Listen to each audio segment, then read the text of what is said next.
కోల్కతాలో న్యాయ విద్యార్థిపై అత్యాచార కేసు విచారణ కోసం 5 సభ్యులతో ప్రత్యేక దర్యాప్తు బృందం సిట్ను కోల్కతా పోలీసులు ఏర్పాటు చేశారు.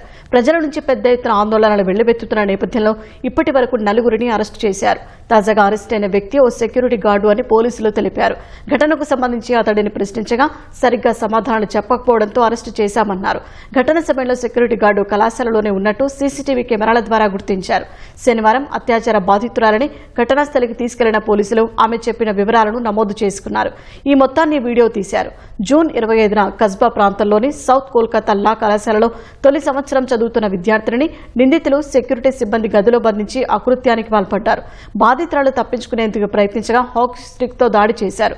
ఈ కేసులో ప్రధాన నిందితుడైన మనోజిత్ మిశ్రా సహా మరో 2 పోలీసులు ఇదివరకే అరెస్టు చేశారు. అత్యాచార ఘటనపై 2 తృణమూల్ నేతలు చేసిన వ్యాఖ్యలతో తీవ్ర దుమారం చెలరేగగా అవి వారి వ్యక్తిగత వ్యాఖ్యలని పార్టీ స్పష్టం చేసింది. అత్యాచార ఘటనకు వ్యతిరేకంగా లా కాలేజీ వద్దకు ర్యాలీగా వెళ్లేందుకు యత్నించిన పశ్చిమ బెంగాల్ బీజేపీ అధ్యక్షుడు సుకాంత మజుందార్ సహా పలువురిని పోలీసులు అదుపులోకి తీసుకున్నారు.